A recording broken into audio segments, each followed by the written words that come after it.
Evening. This is our fifth of our series of White House communications conversations with reporters and officials at the White House. And tonight we're pleased to have Dan Bartlett, who is the White House communications, I guess you could say czar,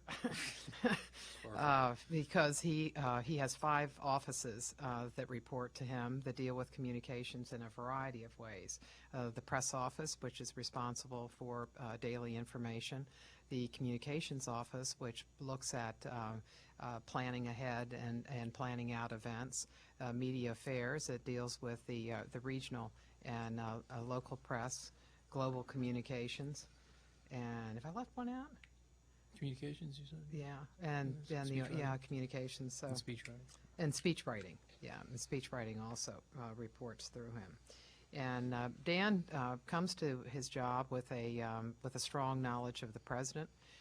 He worked for the president when he was governor of Texas. He worked in the campaign, and he also has a sense not just of governing, but of campaigning, because he worked for Karl Rove when you were in college. You worked for him, did you not? Yeah. And then went to work for him after he got out of college at the University of Texas. And so he's been able to bring both those worlds, an understanding of communications and politics, which has benefited him well in both campaigning and in the White House. And so he's is a perfect person to discuss, starting off, the difference in communications and campaigning and governing, how you put it together, what the time frames are, and what sorts of things you're trying to get across when you're campaigning and then when you're governing. Well, first of all, thanks for having me. It's always a pleasure to work with you, and Martha is a prominent fixture in the White House press operation, and is a great institutional knowledge of what has been done and what hasn't been done. We found out the hard way on a few things, and but I do appreciate the opportunity to come talk to you tonight. Communications in a campaign and communications while you're governing are fundamentally different, and quite frankly, it's much easier in the sense of campaigning, particularly as a challenger. It's because you don't have the burden of being the governor or being the president, in which your words carry much more, not as much more weight, but ramifications, because particularly in the job as president, you still represent the country around the world, particularly in foreign policy and these issues. It can raise some interesting challenges as far as how to structure and communicate. As I would view the limitations, or at least the fundamental difference, being communications in governance has much more long-term scope. You're trying to accomplish a goal, whether it be implementing a piece of legislation or affecting public opinion over a period of time, whether it be the tenure of your presidency, or whether maybe the tenure of the life of one piece of legislation, or the tenure of a year. State of the Union, you lay out goals, you work on those goals for a year. In a campaign, you really, while you have the horizon of until the election day, your communications goals are much more what I call the 3-meter target. They're right in front of you, and you really get into a point where you're trying to just win as many news cycles as possible. You're fighting and competing against your opponent, and you try to accumulate as many victories as possible in a given news cycle, and then hopefully the accumulation of those victories of news cycles build on each other and are telling a broader story. So I would say that is one of the more fundamental changes and differences. Although I will say, to back up a little bit and talk a little about communicating in the White House, one of the real challenges we found when we came into office, and the best thing you can do when you're setting up your system of communications, or for any aspect of the White House, they don't give you a owner's manual. They don't say this is how you do it, this is the right way to do it, that's the wrong way to do it. So what you try to do is look back over time and look at maybe some successful models or some not so successful models So we did that. We looked back, basically going back through the modern presidency, going back probably back to Nixon, and looked how they created, I believe it was Nixon who created the Office of Communications itself, and looked how they set up these different offices and the tactics they used, or how many people they had staffed in various offices and the like. And really what we learned through this process was that because of the nature of the news cycle today, the 24-hour-a-day, 7 days a week news cycle, and particularly now with the global news cycle, that it really is not helping us. It didn't help us much to look that far back. In fact, I would say we learned the most from the Clinton administration, probably because they were the first to really deal with the news cycle as it is today, with the different types. I guess CNN really made its day in the Gulf War in 1991, but they really didn't even, Bush 41 didn't have to really deal with it in the sense that the Clinton administration did. We look back to Reagan, always viewed as a great communicator. Mike Deaver, very good, and somebody that we've tapped into and gotten a lot of good advice from.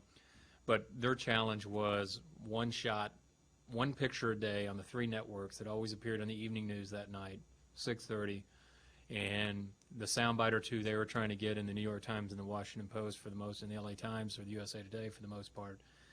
And that's what the news cycle was built upon. It was built upon that one 30-minute slot.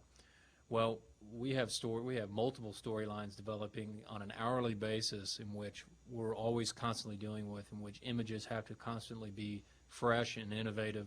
We've got to continually be ahead of the news cycle, which in having 3 domestic-based cable channels, not to even mention the fact of Al Jazeera and others now dealing obviously in the post-9/11 world and dealing in Afghanistan and Iraq and other places. The challenge we have of dealing with a news cycle that is 6 to 9 hours ahead of you, and with a different standard of reporting that we're even used to dealing with here. So when we've set up and looked at ways to do this, from a governance standpoint, we've had to learn a lot. You mentioned that we had the Office of Global Communications. That is something that we specifically created in this administration, in the post-9/11 world, to try to deal with on an exclusive basis kind of foreign audiences and how news is being delivered and how people are getting news overseas, with a particular focus on the Middle East and areas in which we were obviously heavily involved in, particularly Afghanistan. And the best example of that was in the early days of before military action started, but when it was imminent in Afghanistan, the Taliban, who was still in power at that time, had just a ragtag 2-man operation, press operation, in which these guys would just on a daily basis go out there and make the most outrageous claims. Yet because they were 9 to 10 hours ahead of us, we woke up each morning, despite how ridiculous the charge was, we still had to respond, so we were on defense right out of the gate. So what we did was, not only in opening up the Office of Global Communications, we developed what was called coalition information centers, in which, in working with our counterparts in the British government who did something similar during the Bosnia campaign, set up a multi-nation coalition information center in the region, in Islamabad, in order to deal with these in real time, and also from a reactive standpoint, but also proactively getting out our message. So we would have days which we would call a rolling news cycle. We would have our people in Islamabad start a communications initiative, whether it be on, for example, let's say talking about the oppression of women in Afghanistan, for example. Then we'd have, in Europe, we'd have a follow-up press conference later in the day in which maybe Tony Blair and his wife would do something to highlight this, and then it would roll to our news cycle, and then we'd have Mrs. Bush do the radio address, for example, as she did, to point out the oppression of women. So we started having to develop communications plans that transcended time zones like that, so we could be on the initiative, take the initiative, and not only wake up and have to deal with being on the defensive. So I say that just in the sense of setting up communications in the White House is has been a new phenomenon in the sense of dealing with the 24 hours news cycle. One thing I will say, I think we've departed somewhat in style from the Clinton administration for various reasons, is that I think if you look at the reputation of how we deal with communications and compare it to the way that the Clinton administration did, the best way I can describe it is to say that is put it in the stock market type analysis or analogy, and that would be they were more day traders and we were more kind of long-term investors. And what I mean by that is that the Clinton administration was very adept at and very engaged in trying to win every news cycle and jumping in every news cycle and fighting on that every news cycle. Now, in some cases, they didn't have a choice when they were under crisis communications in the sense that they had no other point that they could do. But I think in general, they kind of had that mentality of winning every cycle, doing that in a way that may require them to be more nimble on what their message was going to be that day to kind of see where the current was going and jumping on that wave and riding it for the day or two or whatever. If that wave subsides, then jump on the next one. We have taken a different approach in a sense. Now, there are days when it's obvious in which you're going to have to play in a certain news cycle to deal with the news of the day. But what we feel is that particularly since there is so much competition and so much news content out there, that it requires even more discipline to stay on message and stay what you want to talk about, or you're not going to have success in getting anything across to the American people.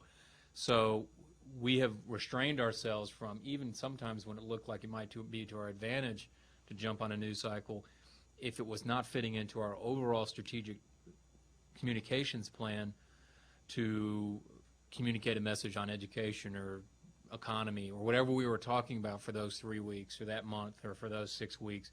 If it didn't quite fit in that construct, we may restrain ourselves from diving into that issue on a given news cycle, knowing that if we let the daily whims of the press corps take us in their direction, yeah, we may win 5 news cycles in a row, but if those 5 news cycles are on 5 different topics, at the end of the day, did anything really penetrate to the American people? Just because you got one headline or you got a snippet on the evening news or on CNN or MSNBC, did it have the ability to really penetrate? And I would argue that it probably didn't. So it requires us to show a level of discipline. Right now, as we enter into the general election campaign, the best way I describe it from the communication standpoint is we're coming out of spring training.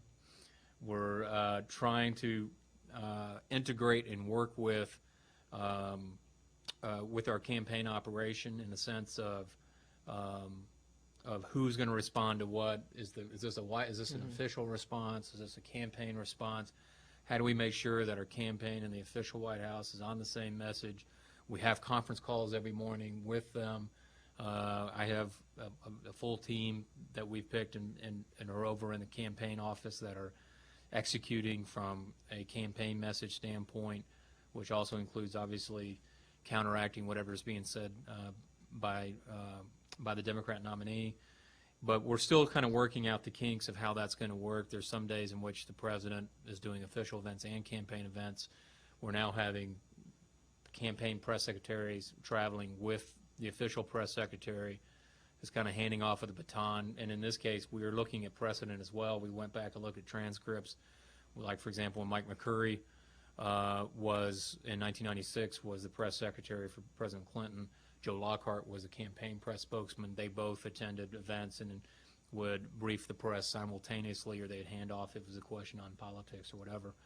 And we're going to try to emulate that, but I would say that from an operational standpoint, we're still kind of working to see how that's going to integrate from a messaging standpoint. Like I said, we'll be moving more from kind of long-term strategic communications goals more into a shorter time frame in which campaigns are really about chopping up into key segments and winning those daily news cycles. When you look at the beginning of the Clinton administration, it was true that they were working on daily cycles.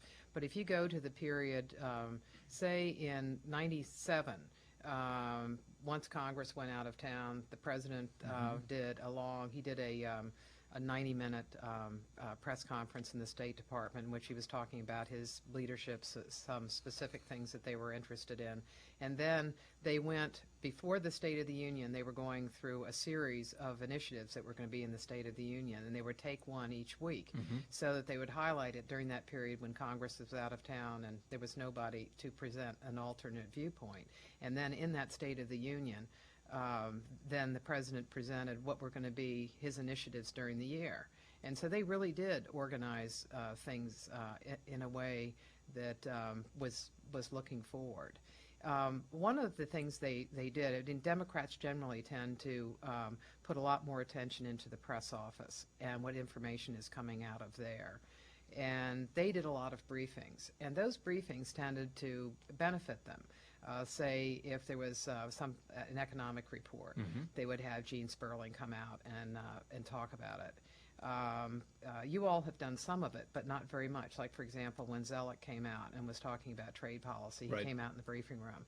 And William Donaldson and Larry Thompson came out one day, too, and talking about SEC initiatives. And both of those are very successful. And we did the National Drug Strategy recently on John Walters, the head of the National Drug Policy, came and talked about that report. And all of those tend to get you good publicity, and people have a sense through them of what your initiatives are, because they're people who are experts on the policy who can discuss them. Why do you do so few of them? Maybe the most recent example was the head of our Council of Economic Advisors talking about outsourcing, about an economic report, and it got a lot of attention. Not the kind of attention we probably envisioned, as maybe that's a good reason why sometimes good intentions end up with opposite results. It is something that we could probably do a better job at.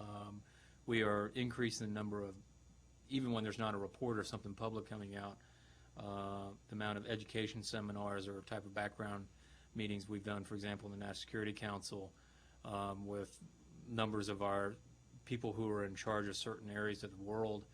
So when an issue like Haiti or something pops to the forefront, some of the reporters may have had a briefing. We just did a briefing on Africa, for example, to give them an update of what's going on there. We're doing a briefing on the Middle East soon. And it just gives the time when it's not in the news at the time, but gives some key background insight. So it is something that we, in hindsight, probably could have done more of. Now that we're in a very volatile kind of high-energy political climate, I think you saw what can be some of the downsides of it, and what happened to Greg Mankiw. When the economic report was being put together, were there people from the press operation or the communications operation that worked with them on language? Yes. It wasn't as much the language as it was the model. And what I was told when I looked at this was, just to give a little bit of background, the Council of Economic Advisors every year does an economic report, and part of that report they do a statistical model in which they just put in a bunch of economic data at the given moment with some assumptions that are being made in there, and it spits out an estimation of the amount of jobs that should be created based on that model. It's something the CAA has done for 23 years. Every year they put this model out. We did it for the first 3 years, or first 3 years of our administration without any fanfare. We put it out this year, and it's taken with a much more different attitude because of the nature of this campaign and the nature of the debate that's before us right now. It was a lesson learned in the sense of in the fact that it told us and told a lot of people who are not involved in the campaign but are involved in governance. It's a really one of the tricky intersections of where governance and campaigns can meet, and some of there are a lot of upsides of being an incumbent. Don't get me wrong, and all things considered, I'd rather be an incumbent than a challenger. But having said that, there are limitations that present themselves, and that was obvious in that regard. When you talk to people from earlier administrations, actually if you look at the Eisenhower administration, Nixon, and Reagan, they all had very, very good communications operations. And one of the things they have in common is having to deal with new media, and say the Clinton one as well. So that Eisenhower actually had to deal with television.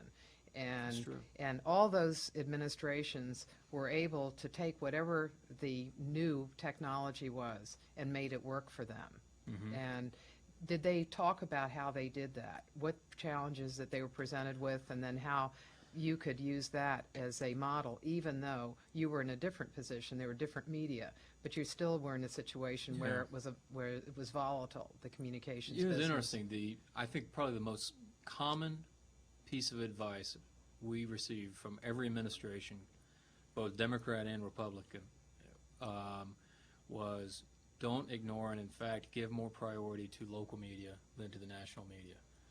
To a T, whether it be the Clinton administration, Bush 41, Reagan administration, and going back, the single message I got more than anything else was the real people. If you think about your mom or dad living somewhere in the country, they don't rush out and grab their New York Times. They rush out and grab their local paper. They don't always click on to the CBS Evening News. They click on to their local newscasters that they rely upon.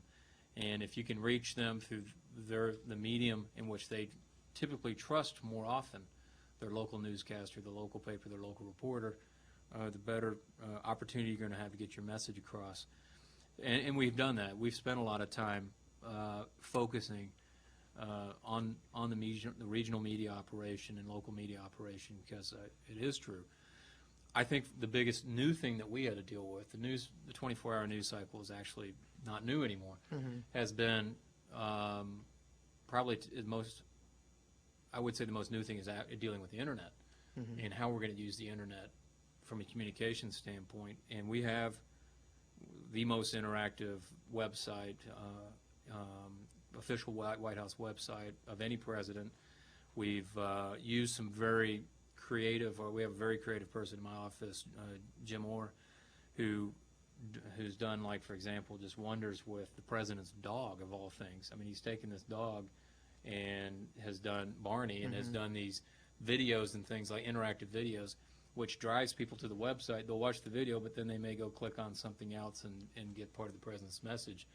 And we've done what's been called a series called Ask the White House, in which members of the administration and the White House will do an interactive Q&A with the public and just take incoming questions. And so that's been kind of the new medium in which we've really tried to tap into and utilize. Do you know how that's working? For Well, example, Ask the White House. Do you know how many hits there are, and what do people I don't learn know from off the it? top of my head, but we do get a lot of very positive feedback. You can tell by who the guest is, the level of interest. We get more interest from non-substantive people, and I say non-substantive in the sense that it's not. If they said Dan Bartlett's going to go in there and talk about the war in Iraq, we're going to get some very obviously people who are very energized on this issue on both sides who will come in.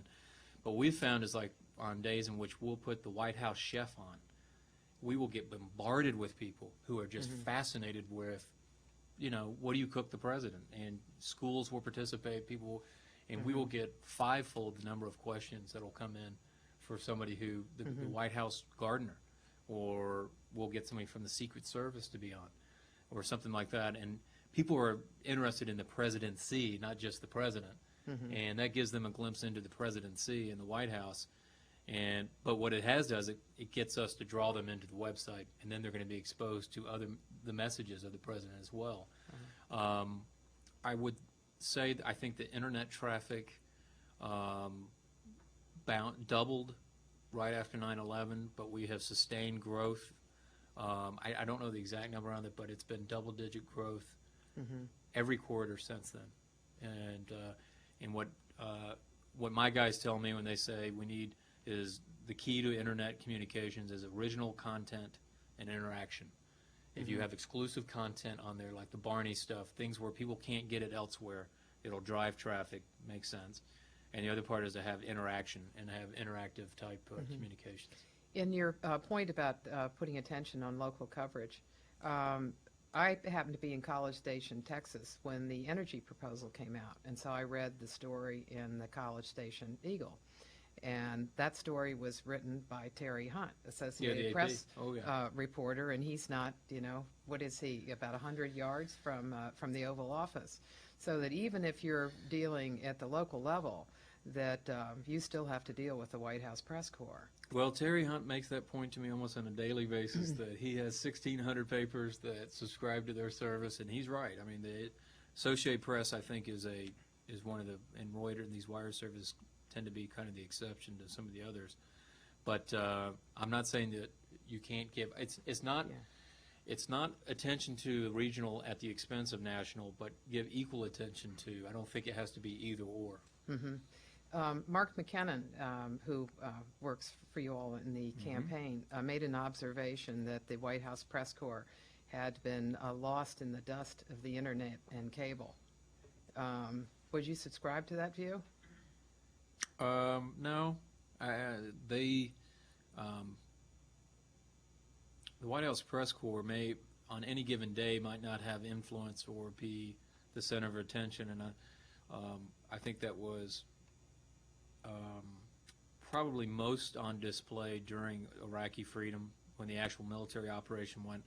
They probably felt in their mind, I am at the best place in my career to be covering a war from the White House and giving context from here, which we all know the images and the commentary was dominated by the embeds who were actually in the field and giving original content exactly from the field. And it kind of changed the influence they may have on shaping or covering the news from that perspective. But I do think they control the storyline, which ebbs and flows throughout given news cycles. And they still have an incredible amount of influence, and it must be worked with and have access to and cooperate with, and that's if you want to share that, if you want me to share that what we were talking about before. Oh, sure, yeah. This is one of the challenges. You're always looking for an environment in which your principal, the president for me in this case, can share his thoughts with reporters in a way that I think maximizes both the time of the reporters and the time of the president, in which they can get a sense of his thinking, get a sense of what he thinks is important. And sometimes if you do that on camera, or if you do it in an on-the-record type format, just by human nature, you're going to be more cautious. You're going to be more. You're going to think through your answers a little more. You have a public answer; it's going to be a little bit different than the way you may do in a private conversation. So recently, we've been working to set up some deep background, and deep background means the rule with the press is it can't be used for attribution. You can report it as fact or through sources, but you can't say who the source is, because in this fact it was the president. So we brought in the correspondents covering ABC News, NBC, CBS, CNN, and Fox to come in on a deep background basis with the president, so the president could share his views, and this was last week, in order to give them a sense of what he was talking about and thinking about. It's supposed to be a half-hour session that went an hour long. The president talked about a wide range of issues, and both foreign and domestic, and opened it up to questions, took dozens or so questions from the press on any topic of their interest. And the president really was in a very expansive environment, which I thought was very helpful, and they said was very helpful for their thinking. It didn't contain a lot of things that they could rush out to the front lawn and use as a hard news event, but what it gave them is some context to a lot of different issues in case they did come up, whether it be North Korea or this or that, and they'd had some background information from the president that could illuminate their thinking and help enrich their reporting. Well, what happened, because they work in such a competitive environment, none of these guys or women can do anything without the other ones knowing. So, and they all live on top of each other down there in the lower press office. And so when Scott McClellan, the White House press secretary, called them up, people took notice that all the network guys and cable guys were going up to see to Scott's office. Scott and I told Scott, I said, you better make sure to tell them there's nothing happening, that there's no big news event, that the president want to meet with them, not any specific matter, but just to have a general conversation. Well, they all went back before we went in to call their desks and tell them this. Well, so they call the desk, and the desk talks to a reporter, and this reporter talks to that reporter. By this time, despite the fact that we told them nothing was going on, ABC News was convinced that we had captured Osama bin Laden. There's been a lot of rumors about just that we're close to catching him and all this, and they were convinced, despite the fact that we told them flat out that this wasn't the case. So we were in the Oval Office having the meeting, and I learned afterwards, George Stephanopoulos, Brian Ross, who's the investigative reporter for ABC News, and Peter Jennings were literally in their seats in New York on the set, waiting for their correspondent to come out to confirm, thinking that we were going to announce bin Laden was captured. We're in the meeting.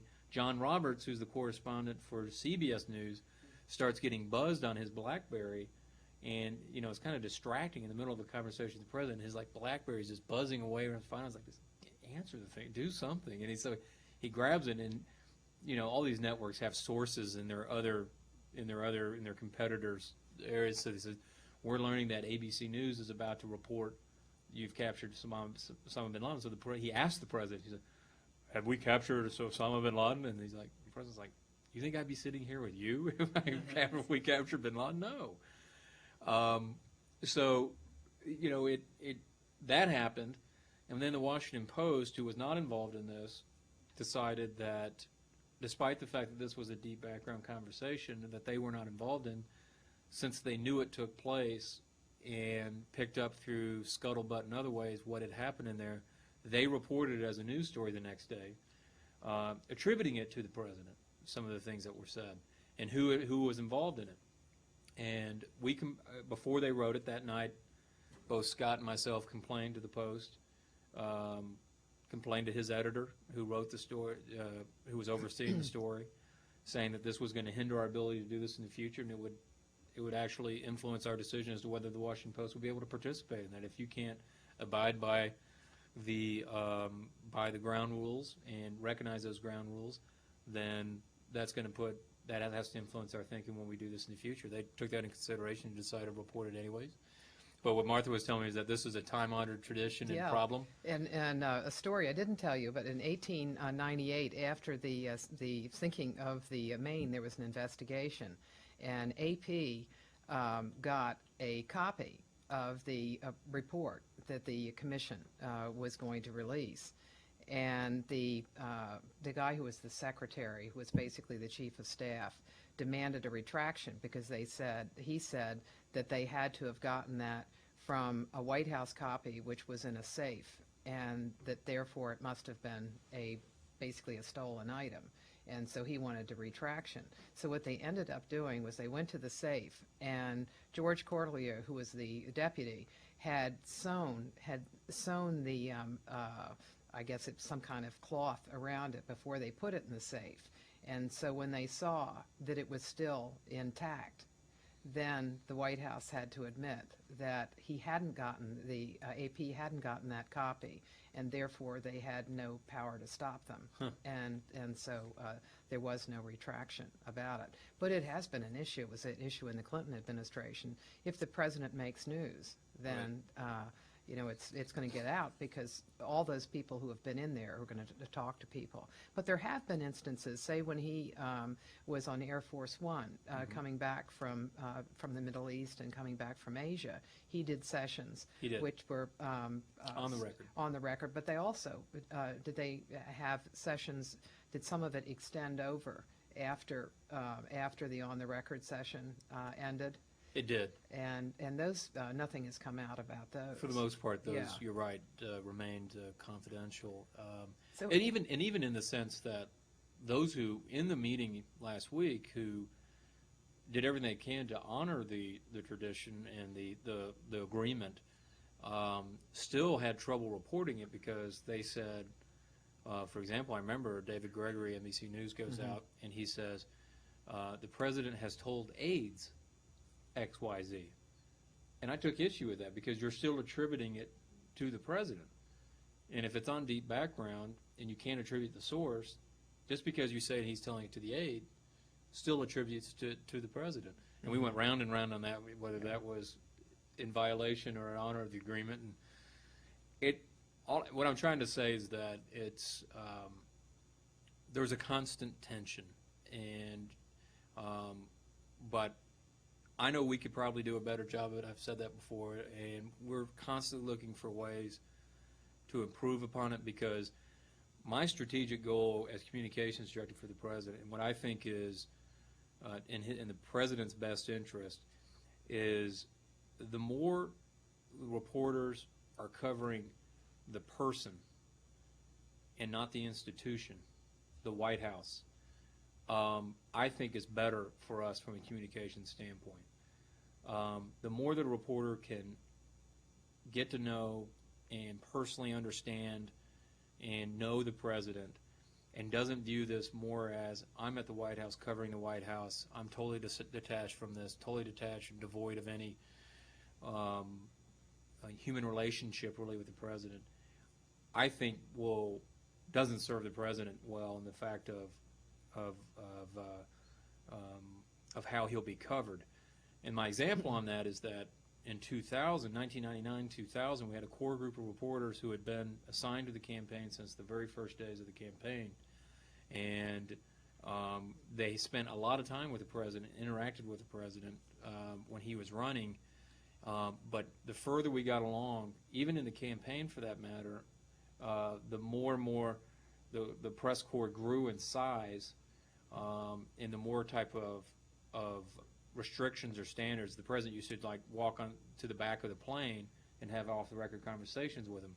Well, at some point they decided that can no longer be. If he walks back there, it has to be on the record. So the president said, fine.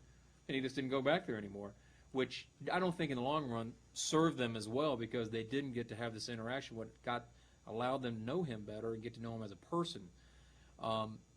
Those people who did get to know him came to the White House, worked in the White House, but many of them have now rotated out and new people have rotated in.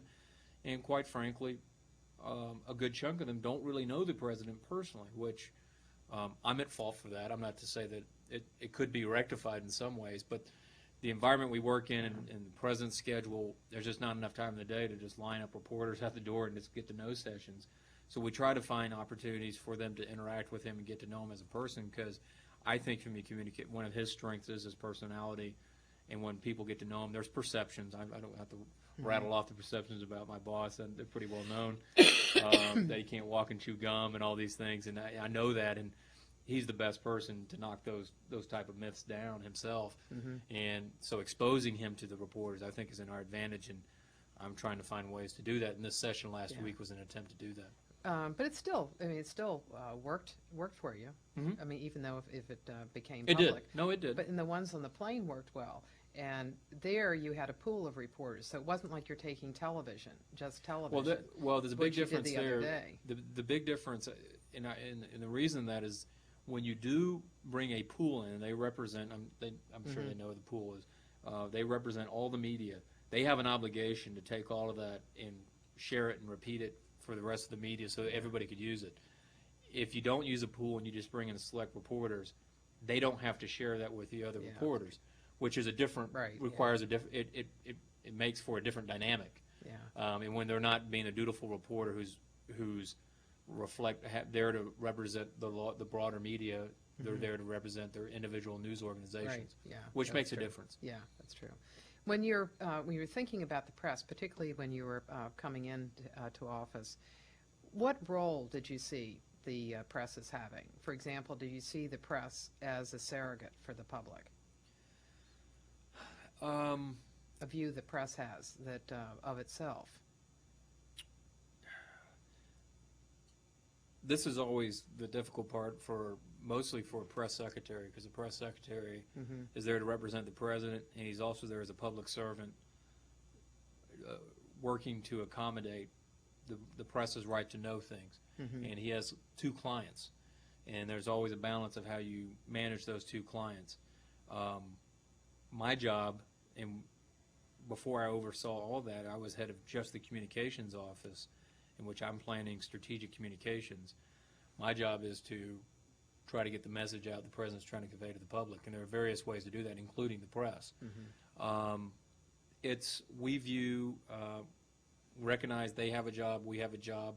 There are going to be times in which it's in our mutual interest, and there's going to be times when there's going to be competing interests.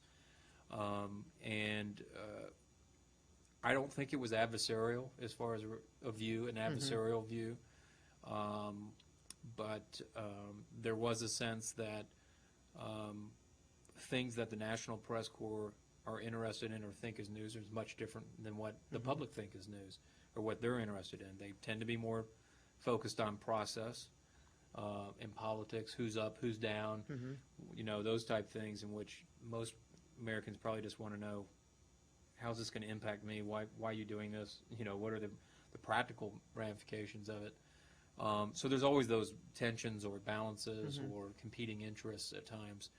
But we didn't come in with a notion of knowing how it was going to happen or how we could, go around them, go above them, go through them, or anything like that. We knew that we're going to have to work with them.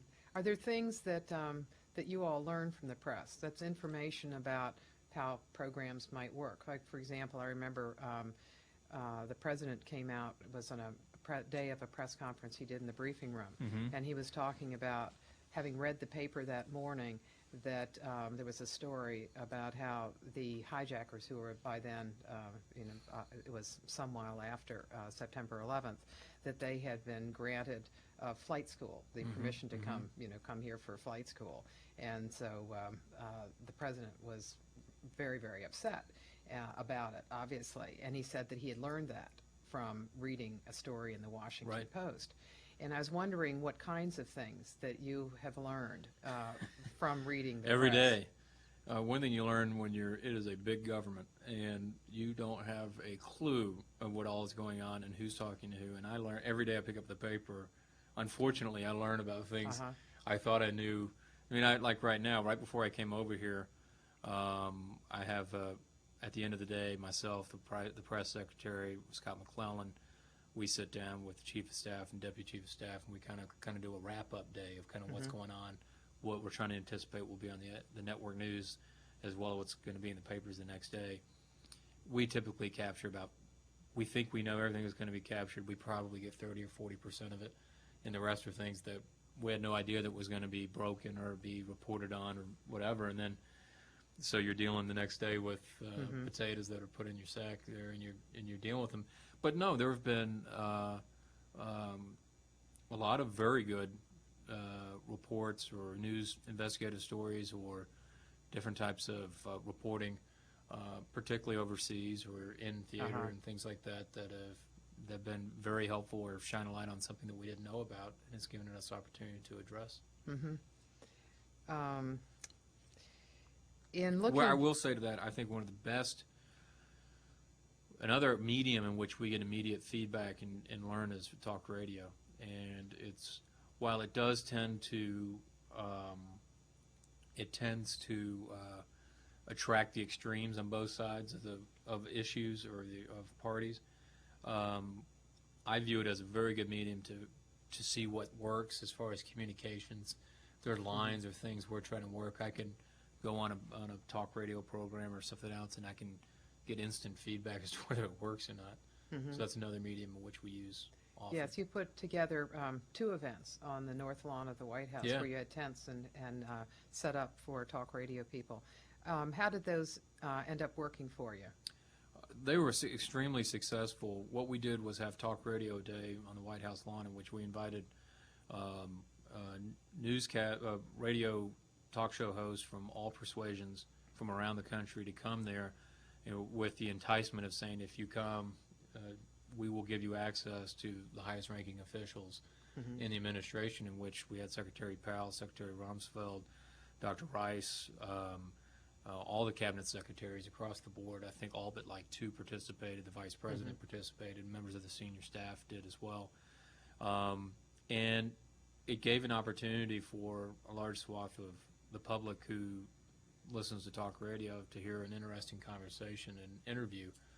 They didn't pull any punches. They threw out questions we get from it. It's just a different type of interview. The cabinet secretaries have got positive feedback from them. And then I spoke to the Broadcasters Association. They had a whole conference in last week, and I went to speak to them, and I probably got 50 different talk show hosts who came up afterwards wanting to participate in the next one because they'd heard about the success of it, and it really has been a successful venue. How do you judge success of your various publicity operations? Like, say, for example, on the talk radio days, how do you know whether it's successful or not? Well, we have a very vast network of supporters, for one thing, who are, particularly as you go into a campaign season, who are monitoring news for you, monitoring local markets. Congressmen, they are sometimes at the front lines of knowing what they're hearing in their districts and things like that, and they'll call and say, wow, we got a lot of positive feedback from that. We are monitoring the calls as well, the formats. We have people who oversee that. So, for example, the total number, you can just add up the number of radio shows that were there and say, and we know there are numbers. So anywhere from, if a radio program gets anywhere from, like Sean Hannity, who gets in the millions, to NPR, who gets, hundreds, tens of thousands or whatever at any given moment, depending on the program, and you add them all up, you say, okay, on this day, we at least reach 20 million people or 30 million people. That alone to us is a way to gauge success. Then you see the ripple effect.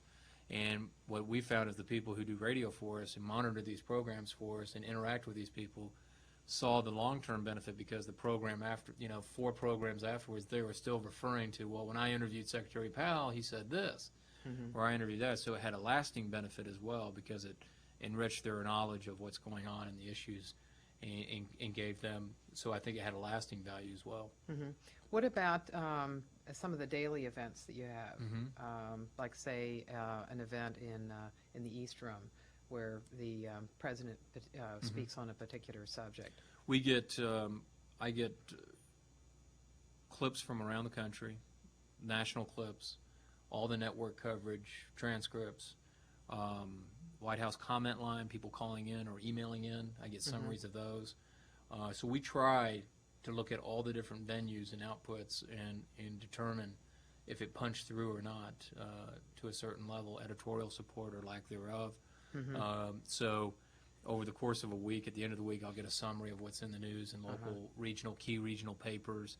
I can't see all of them, but they'll give you the key regional papers, what they covered for that week and what got through or not. So we do have mechanisms in place to help keep us informed of what's going on. One of the challenges seems to be, both in the Clinton years and in yours, that the public has a lot of different things that they're interested in other than politics, although after September 11th that has been somewhat different, but that it's hard to get to people, to get them to listen.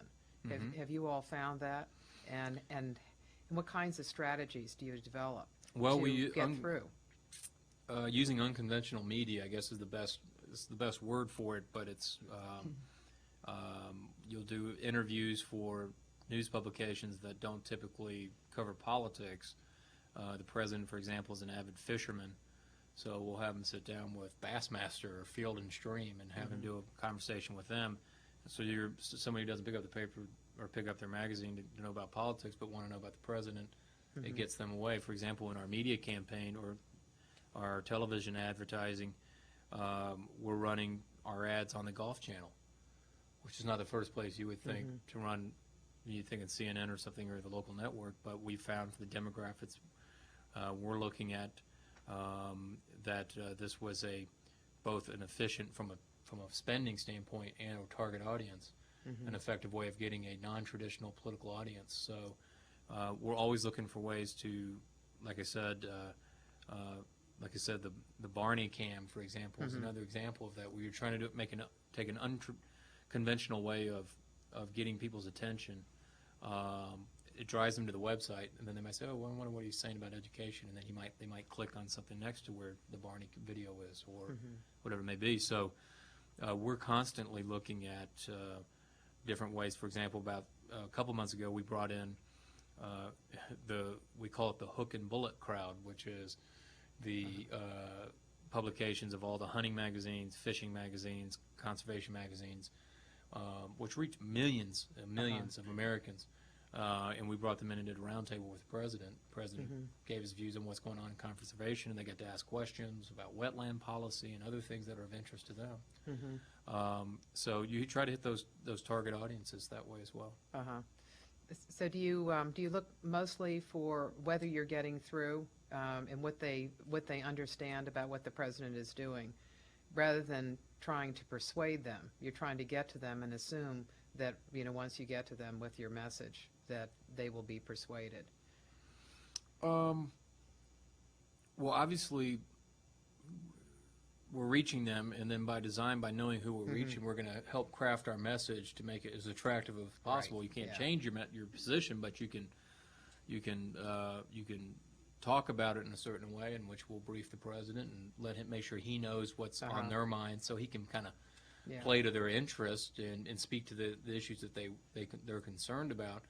And you typically wouldn't put them in a hostile environment in which they're getting questions about things they don't care about. But what we have found is that if you, in these unconventional forums, of news forums, that they tend to be conversations that are more personal and more kind of, like I said, they're not so focused on politics and on process and things like that, who's up, who's down, and it's more about what do you think about this and why. I was thinking in the Clinton administration, they had done polling, and they knew that it was unpopular for the U.S. to be providing help to support the peso in Mexico.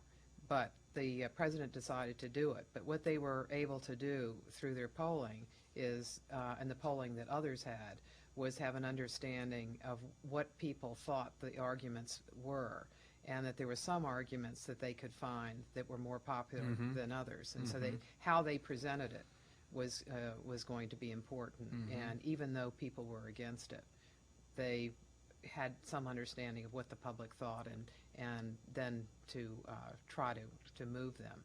But recently there was a conference at Texas A&M in which there were a lot of papers presented dealing with the whole issue of whether a president can change public attitudes. And the presenters uniformly thought that was not the case.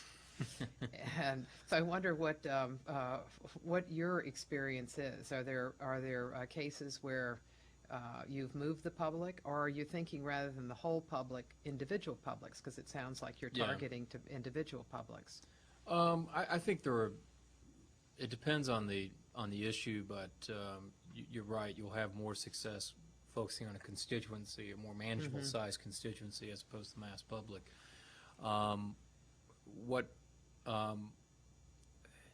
It's interesting. Sometimes when you talk about an issue that not everybody may support, what it speaks to is a broader value or a broader messaging point. An example of that is, and I think both in substance and in broader message, for example, when the president first when he was governor and ran for president, he made a point out of making education a top priority. Now, and it came out with a very detailed plan, which ultimately passed. Now, whether the public specifically knew every detail of that plan and supported every detail, it probably not, and we probably weren't successful in penetrating in that level of detail. But the broader communication point we did was we made people sit and pause and say, this is a different kind of Republican. We don't expect a presidential candidate Republican to be talking about a federal role for education. So that was a communications goal in which we said, you take an issue and you show the president, you show his passion about it, and you talk about it, all the time. And obviously you hope to form a majority opinion on that, and I think we probably accomplished that as well. But it even had a broader messaging point of communicating a broader value of this president personality, is that he is a kind of a different kind of Republican, and that was one of our, after what we felt was some of the messaging limitations of the '96 presidential candidate Bob Dole, is that we had to show that this time around in 2000 that we've had a different type of Republican, and that's one of the reasons how we used an issue to do that. Another issue that I think that we've most recently experienced that is very difficult to communicate because there's such passionate views about is immigration and the president's position on his immigration proposal. And many members of his own party don't like it. And we've tried different ways of communicating it and saying it and telling what it is and then what it's not. And we've seen polling on this. We didn't commission any polls, but there's a lot of public polling on this stuff.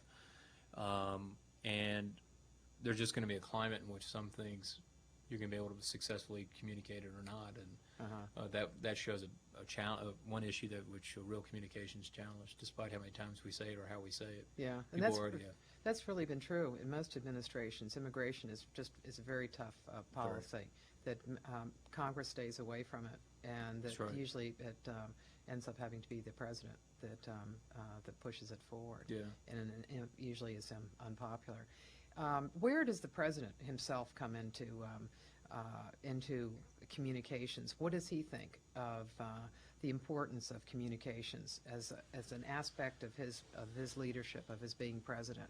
Oh, he thinks it's critical, and he has very good communication instincts. Oftentimes I've oftentimes got the call when he'll say, "Let me tell you now how you're going to do your job this week," and he'll give me very specific instructions. But I meet with him. We have a daily message meeting with him every morning in which we go over what's in the news, what we're trying to accomplish that day, if any audibles need to be called. What's that? Oh, if something's in the paper, for example, if something happens and we need to address it, or if there's been a bombing in the Middle East or something like that, does it require him to have to make a statement? Those type of things. Do we need to add something to a speech? Those types. So we have those meetings every day with the president, the vice president. What time is it? It varies, but it's usually right after his intelligence and and his briefings right in the morning.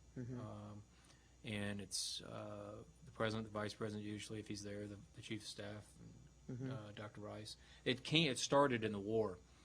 We started this because they'd have their war council briefings first thing in the morning, and we needed to know when they came out of that meeting, okay, this is what we're doing now. This is kind of, they've been briefed about what's going on in the military side of things, and they had to kind of communicate that to us on more of the messaging side to make sure we were all synced up. So that's kind of how it started, but then we've just kept it as a standard practice to meet with the president every morning. In choosing to have news organizations embedded with various troops, was that a White House decision, and who was involved in it? Did it reach the president's level? He was briefed about it. But it was more kind of informational. I mean, I guess if he didn't like it, he could have brought a halt to it. It was really Tory Clark, who was head of public affairs for the Department of Defense at the time, came and briefed us on this idea. We had some questions and interacted with them on kind of working out the kinks of how it would operate. But the premise of it, we liked and thought was a good idea. I think we never thought it was going to be as successful as it was from a technical standpoint. We were convinced that 48, 72 hours into the campaign, into the military campaign, that they would have lost their the technological capabilities to link up. David Bloom and other reporters proved us wrong, in which they were reporting from the field on a real-time basis, just phenomenal. Yeah. It was plus and minus. I mean, it was a net plus. Don't get me wrong. The plus was the public was getting emotionally invested in what was going on because they felt like they were there. And so they were emotionally getting invested in what our soldiers were doing. I think there was a distant feel to the 91 Gulf War because the press were left out. The press were kept back, and they couldn't, so it looked like an arcade game. It didn't really even look like a war or feel like a war because you didn't see it or feel it there with them. And in this case, it was much different. I mean, you saw what they were going through on a daily basis. From a communication standpoint, though, the challenge was there was so much original content coming from the field, there was no context. So if it was your habit every morning to wake up and watch the Today Show and watch David Bloom and the Bloommobile go firing across the desert every morning, you woke up and it's like, here goes David Bloom. He's going like a bat out of hell, and he's kind of traveling and talking, and and saying how, I forgot which brigade he was with, and we've covered 300 miles in 48 hours, and we're going.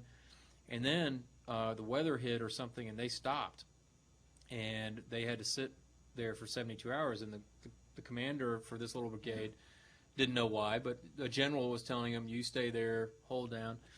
Well, all you got was David Bloom coming in was, well, we still haven't moved. And then he reports again, well, we haven't gone anywhere, and it's dirty, and he's all sitting there, and there's like, well, and all the guys are kind of shooting the bull and kind of hanging out, and and you're sitting there saying, well, why? And then all of a sudden bogged down. Well, it must be bogged down. Well, David Gregory, and they're not. David Bloom's not moving. Well, we must be bogged down, and not knowing that there was a whole lot of other activity, whether it be special forces or other people going on, in which there's a lot of activity going on. And like I said, somebody said it was like viewing the war through a straw, because you're only seeing one little. Because if you got associated with one of these embeds, or a couple of these embeds, you were only getting a thin slice. And the whole Schwarzkopf model from '91, in which the general came out and told you what was happening, since the press was there seeing it themselves, they didn't have to rely upon these briefings, and didn't, because they were confirming things in the field quicker than the command structure could confirm them back to the general who was briefing, because they were seeing it real time. But the military, they have process. If there was a KIA or killed in action, they had to go through a process of verification, but somebody's right there reporting it, saying, I know it happened, it just happened. So they would reel it back to Qatar, to their reporter there, and say, we've just learned that there was a bomb that took out 3 tanks or whatever, and they couldn't confirm it. So you had this big disconnect between those who were trying to give context to it to those who were in the field reporting it. So I think that was the challenge of it. But in total, by no means it was a real success for the American people, for the press, and for our administration. Did afterwards, did you all get together and talk about it and look back and see what things you did that you thought went well, and how you might integrate some of the things you did? We did. One thing we were doing it real time, trying to find out how can we better provide context. How can we give more relevant information to these generals who were briefing the press at the headquarters. And then we had the challenge was Tommy Franks was the ultimate un-Schwarzkopf. He didn't want to be the briefer. He didn't want to be out there. He didn't want to be a star. He wanted to do his job. So our one guy who could really break through and come out and put things into context did not want to go out in front of the cameras, and that was a constant struggle for that. But yeah, we came back, and I know not as much the White House, but DOD Public Affairs did a huge deconstruct and got feedback from press and things about that. And it's obviously a much different situation now, because the press it's a free country, so they can go where they want and report what they want. Yeah, I noticed news organizations are having their own embeds in the political campaigns. They've taken it to a new level. Let's go to some questions. Towson, do you have a question? Okay. You outlined some interesting and successful media strategies to promote President's positive image here at home, and I was wondering, is anything similar being done on the international level? Because I know that President Clinton used to travel a lot. For example, came to Bosnia for a number of times for the opening of President's Monument, and Syria for a number of times, which I think did leave a long time positive, and created positive benefits for the troops U.S. troops in the region and for the whole region, because it was reported so widely.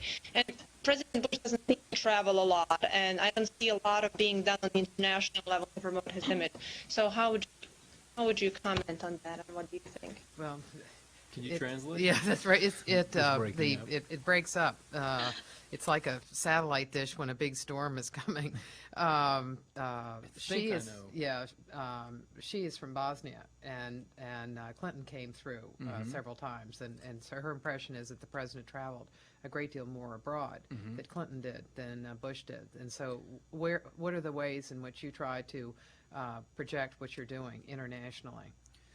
Well, two things. One, in presidential travel, we have it's been a little bit of different style. The president would probably would go overseas for the same period of time that President Clinton would, but we would visit more countries for a shorter period of time. He would stay longer. Most of that has been dictated by the fact that for the majority of his presidency, it's been a time of war, and he's not had the luxury to travel extensively overseas. Security situation is different in that regard as well during a time of war. But when we do travel to a country, we do try to do some things that help demonstrate or show a side of him or communicate a message that that they may not be exposed to. The idea is, though, is in the Global Communications Office that we've created is over time become more sensitive about what is being reported overseas in particular countries and what we can do strategically to better shape or inform our position. And a good example of that, particularly in the Middle East, and it's something that Margaret Tutwiler, who's in charge of public affairs now and public diplomacy at the State Department, but she was ambassador in Morocco, is that we've become too reliant upon our old methods of communication with foreign countries, and that is government to government. Our government will send a cable to our ambassador will talk to their ambassador will talk to the head of state, and we'll try to communicate something, or we'll put out a joint communique or something. Well, particularly in the Middle East, many of the people in those countries don't like their governments at all, and they don't trust what they hear from their governments, and we've got to find new ways to talk to them, mainly satellite TV. And we're starting a new Middle East satellite network there, and internet and other types of aspects. So we need to fundamentally change the way we're communicating to foreign audiences to just like I do here in my job, as we've talked about. I find Field and Stream and Bassmaster and other ways to reach constituencies. We got to find those unconventional ways overseas to reach people. And it's not going to happen overnight, but we're trying to get some structure in place in our government to recognize that and start acting on that in order to better communicate, so people understand, in foreign countries have a better understanding of what America or the president is all about. In the case of global communications, how do you know what it's doing, how it's working? That's a little bit tougher. We do monitor what's going on through our embassies. They're supposed to do reports about what's being reported, editorials, newspaper articles, what's on cable. We have people who are monitoring Al Jazeera and things like that, and they feedback that to reports to us. So it's more difficult, and that's one of the things we're trying to work out is what are the metrics in which we're going to judge ourselves. So is the State Department that looks at Al Jazeera, or do you have people at the White House? And Global Communications Office as well. Okay. We have a Middle East expert. Larry?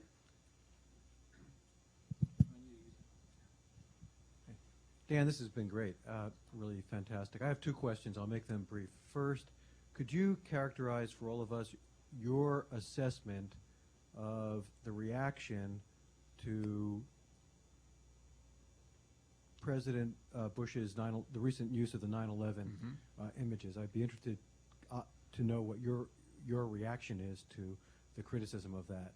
Secondly, I'm glad you mentioned David Gregory at least 3 times, I think, today.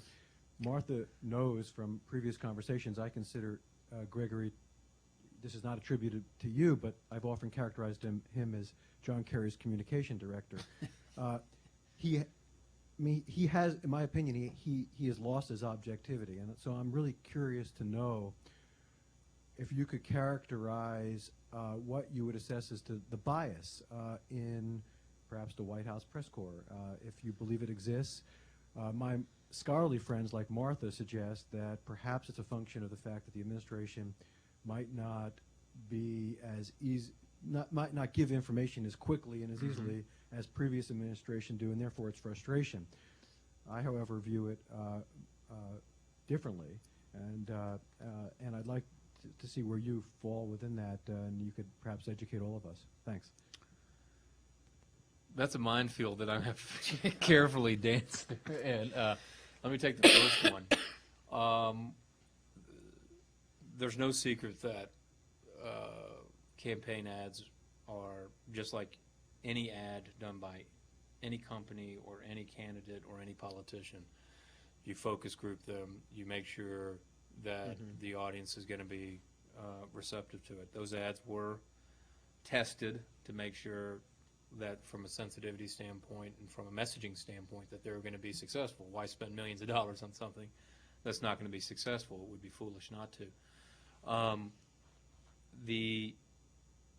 The idea that that 9/11 in itself was supposed to be, quote, off limits, we felt was a false test. I mean, it was something that, a limitation that I don't think any American would think that the issue of 9/11 in our response or the response of others should not be a part of this campaign and be a part of the debate. It's a part of who we are as a country.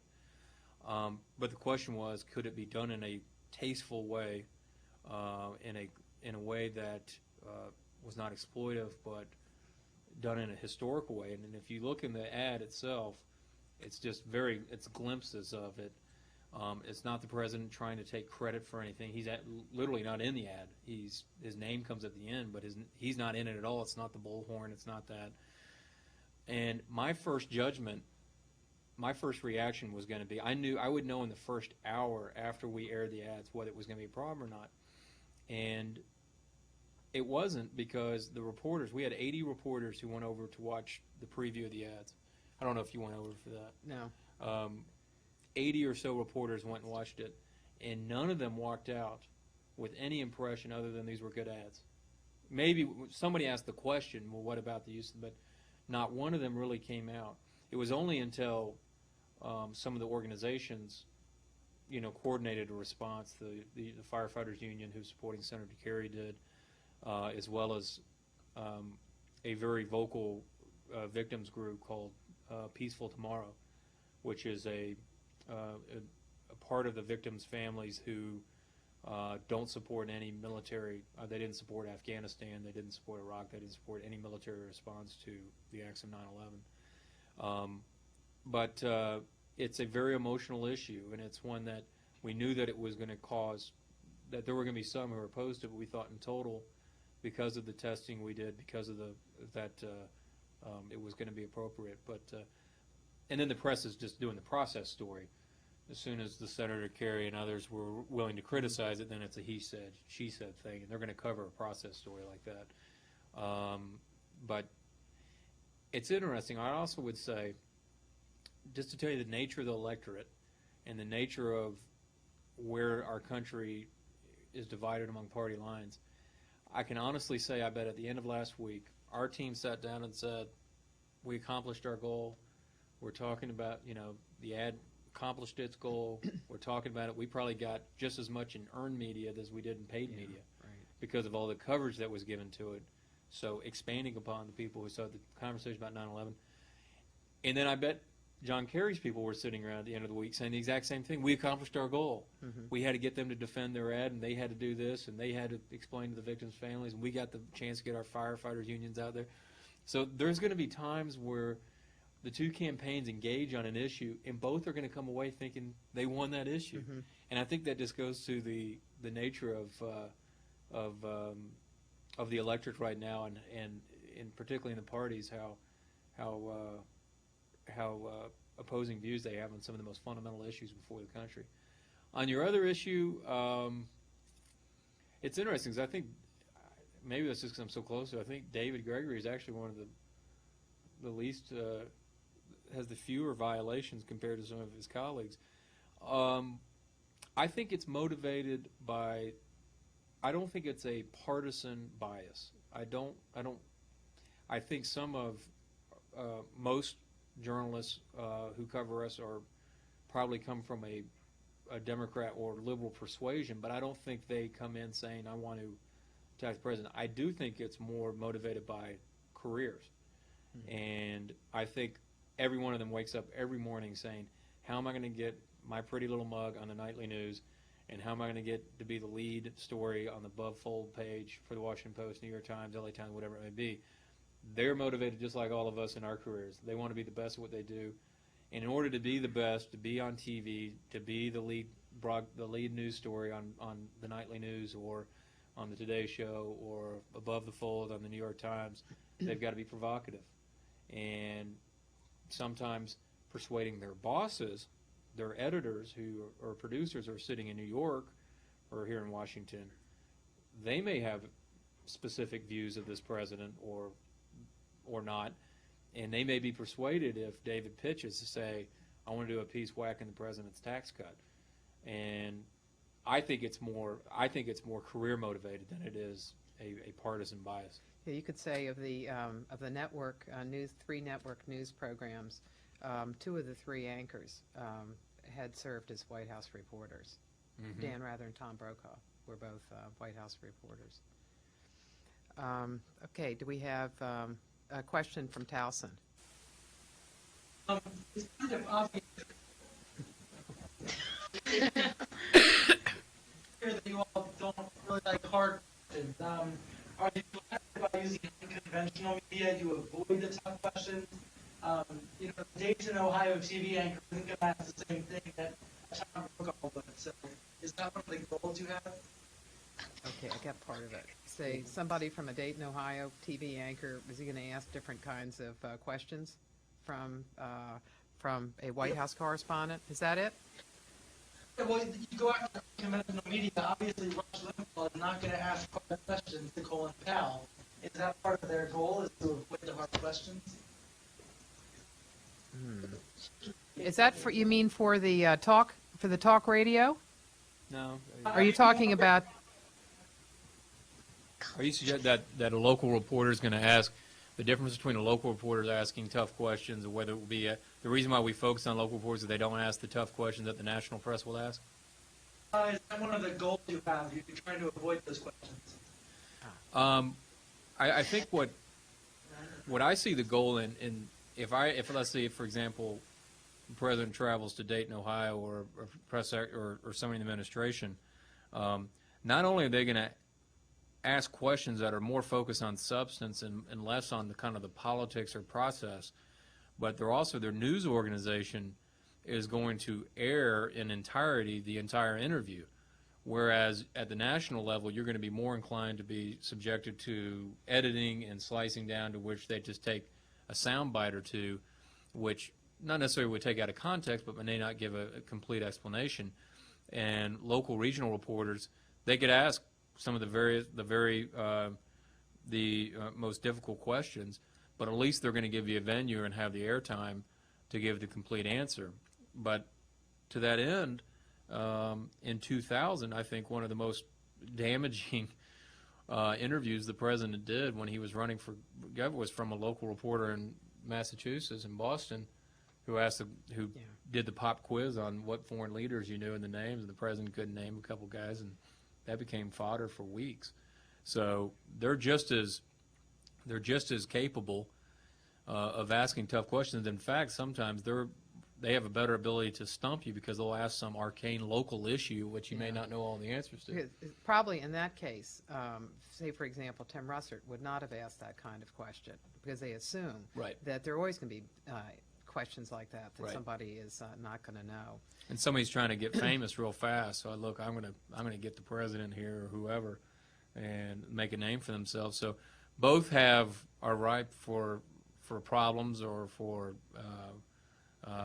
not accomplishing your intended goal, but both are equally important to deserve equal attention. Well, in the president's recent trip to Ohio, I was talking to somebody a political scientist who was doing some on-air, and he sat in the studio during the time that their coverage was on, and he said their coverage was on from the time that the president arrived to the time he left. And it's live coverage, wall to wall, from the time the Air Force One stepped.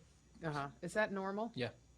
It is. So you get a lot more Huge. than whether the anchor, you get the president himself. That's true. Yeah. One of the things I was thinking about of the press corps, one of the frustrations of the White House beat is that people who come to the White House beat are people who have been in other beats that have had entirely different rhythms and dynamics. So if you're on the Hill, you're talking to the vote every day. There are 535 members of Congress, and you can get to them very easily. And there's stories all over. So you're used to having information, just a full plate. even if you've been abroad. For example, Maura Reynolds was one of the people who has spoken with us, and we had her talk about covering Russia, because she was in 6 years in Russia, and the kinds of things that she could do there. And so I think in some ways the frustrations that one sees in the briefing room are the frustrations of being held in a very small area, particularly when one's plans for the future may be larger and have had a different kind of beat coming in. One of the biggest difficulties is when we get when a new correspondent for the White House comes directly from the Hill. Dana Bash, Nora O'Donnell for MSNBC, others, because they got sources galore up there. You got 535 people trying to make a name for themselves and stick out, so they've got people falling over each other trying to get on news or get access to these people. And when they go down the street to the White House, it's a little bit different.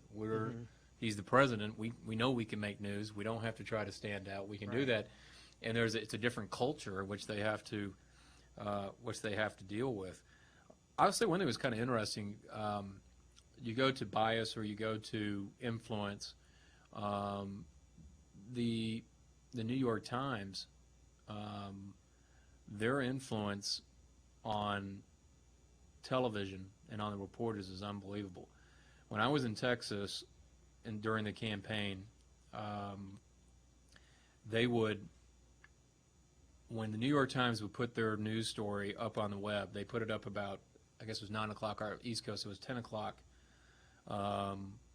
Central Standard Time, literally to like clockwork. With my wife used to sit there and say, I'll give it 3 minutes before the call starts. It was some big story on the front page of the New York Times.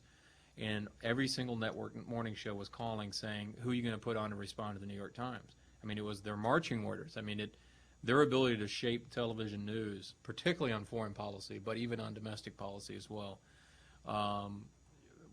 shaping the television news is unbelievable.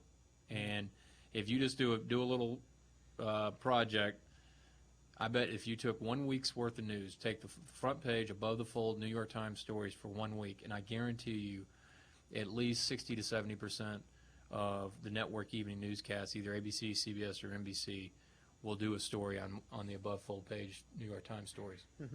In the Clinton administration, they found that USA Today drove on certain kinds of stories, particularly stories appealing to the boomers. That's true. And so computer technology, medical stories, those kinds. So they, in addition to dealing with the Times.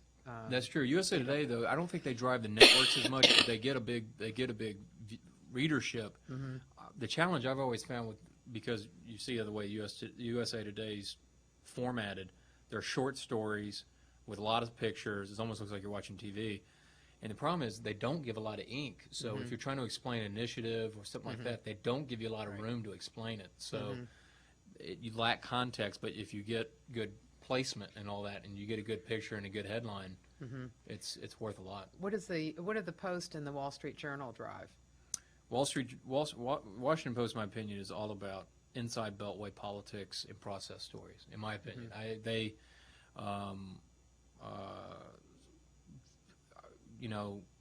if there's one issue I think they're trying to distinguish themselves on in the last 18 months has been the intelligence issue.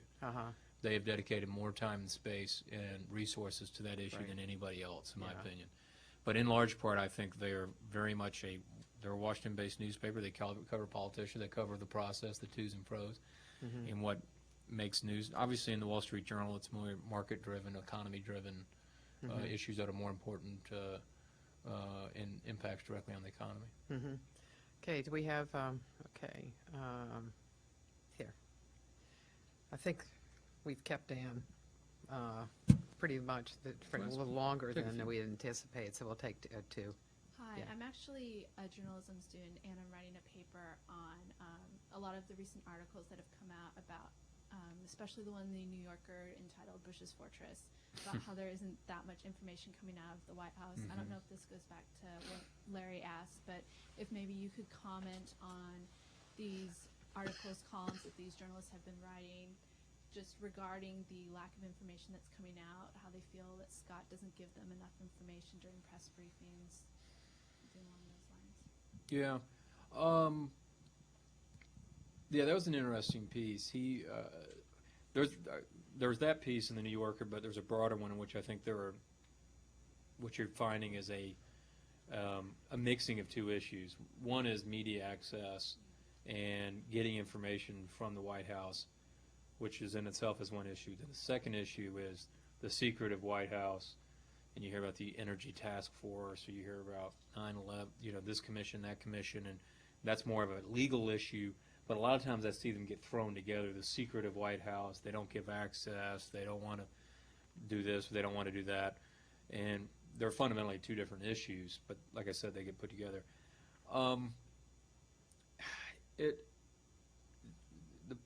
The press is, they're never going to be satisfied with the level of access they get. Is our access different than others? Probably. I don't think the press briefing room is a good example in the sense that the cable news has changed the nature of the press briefing, in my opinion, quite a bit. Now, there were some others who were able to do it. McCurry, I think, for example, was very good at still being informed because they're on live TV. And so they kind of have not only are they responding to reporters' questions, they've got an audience out there that are watching, and you're communicating a message to them.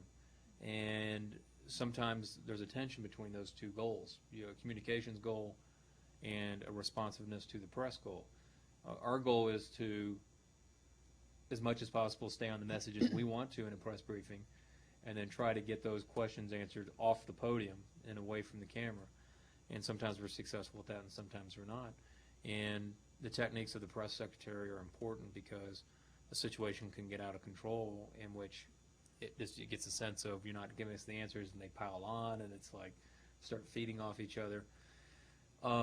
I do think where we get the Bush discipline thing more than anything else is I really think we have a combination of people working for this president that from both people who have been with him for a long time like myself and other people who came from Texas who are up here working with him, integrated with some Washington savvy people but are loyal to the president, who are not in it for themselves. They're not in it for making names for themselves. What I found, not only in the Clinton administration, but in Bush 41 and others, there were real divided camps within the White House.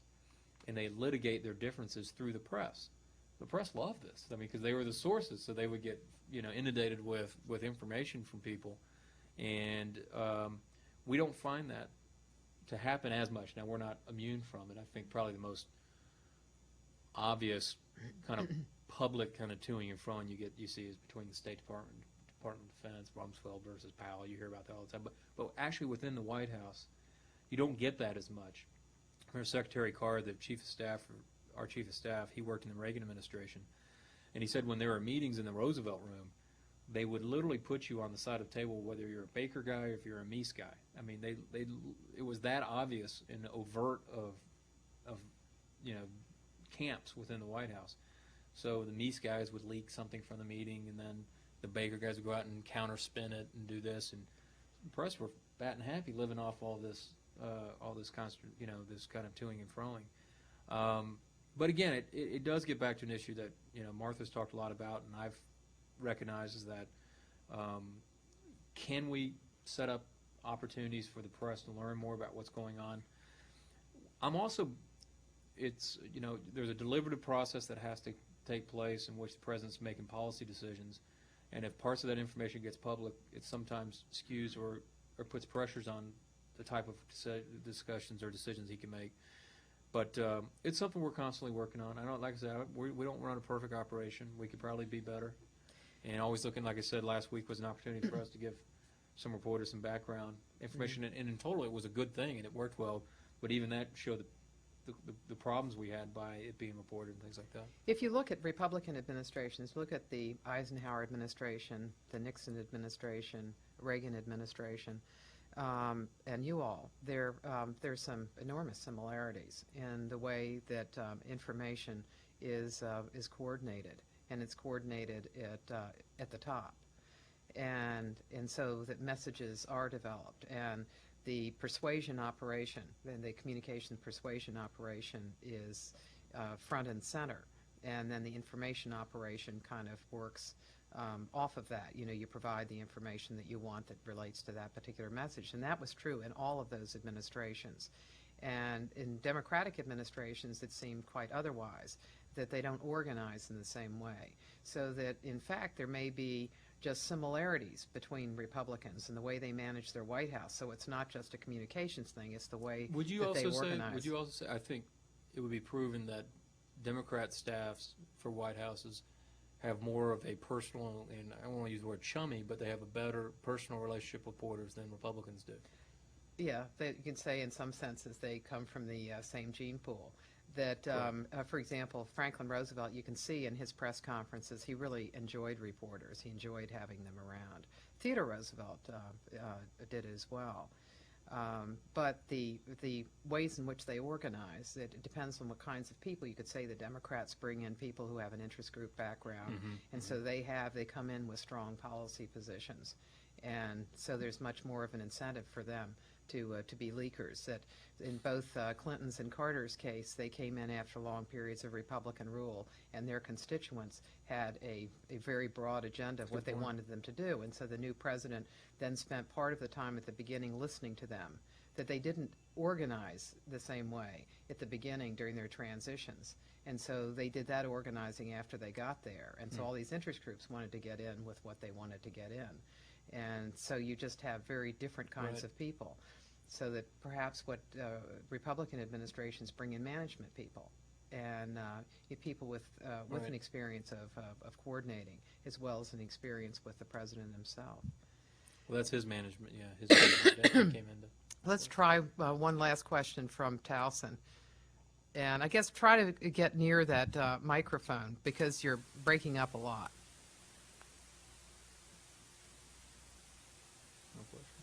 After Bush is reelected in November, are there any good changes that you're going to make in the Office of Communications that you've learned over the past 4 years that you could make better in the next 4 years? Well, I agree with the presumption. Basically, she is there anything, if reelected or when reelected, as she said, is there things that we learned from the first term from a communications standpoint that will change from going to second term? The access issue, I think, is the one thing I'll probably work the hardest on. From that standpoint, I think the biggest challenge is going to be a talent drain. You know, people who've worked for the first 4 years and trying to cycle people in. Particularly speech writing, I found to be the hardest place to find good speech writers. Really, really difficult. It's a difficult job. We've got 6 full-time speech writers that work for the president around the clock. I found that to be probably we've had the hardest challenge. But I think probably the access issue and trying to find a way to let the press and the president have a more personal relationship. Thank you very much, Dan. Really appreciate it. I want to take one more. Oh, he was one of the first person. I'll make this real quick. Well, the president has proposed his Immigration Reform Act as something as compassionate and conservatism, homeland security, to help protect the homeland, and so on. And then on the opposing side, they kind of spun everything around. I guess my 2 questions for you is pretty much, after the spin on the proposal, does the president feel that this Immigration Reform Act is going to pass Congress? And if, as it is being presented right now, or is he going to have to make another spin on it?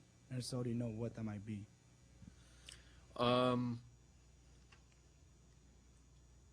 Even non-controversial pieces of legislation are going to have difficulty passing this year, to be frank. Election years are very difficult to pass anything. We'll be lucky to get a budget passed, to tell you the truth. The nature of the division in the Congress, as well as just, it's an election year, like I said. Put on top of that an issue like immigration, which is incredibly controversial, a lot based on misperception, is going to be very, very difficult to get done this year. We're going to continue to work with Congress to hopefully get it passed. but this will be something that, if it doesn't get passed this year, the president will continue to make a priority in his second term as well, because he really feels, and it was just struck by how much the coverage of his proposal was analyzed in political terms. An election year, the president going after a key constituency, Latino vote, did this. And let me just tell you, if I were advising him just on politics, I would have told him to stay clearly away from this issue. It's not a winner from a political standpoint. But that's not why he did it, because he's a former governor of a border state. He was the first national Republican leader to come out against Prop 187 in California in 1996. I mean, he has a history on this issue and he's seen it. He grew up in Midland, Texas, which is near the border. He knows that there's almost a double standard here in America. We want us to have sealed borders and act like we can keep everybody out, but at the same time we want to have the benefits of what illegal immigrants bring to our country, and the way that we work, and the type of work they do that maybe other Americans wouldn't, legal Americans wouldn't do. And he just feels passionately about it, and that's why he said, I don't care. We obviously had to delay the proposal after 9/11 to make sure we assess our border strategy, but he thinks it's a rational, sane, humane system. But in a political environment we're in right now, this can be very difficult. We've had a difficult time communicating that. I'll be the first to admit that, and it may take for this campaign year to get behind us before we're able to get it done. We're going to continue to push the hill, but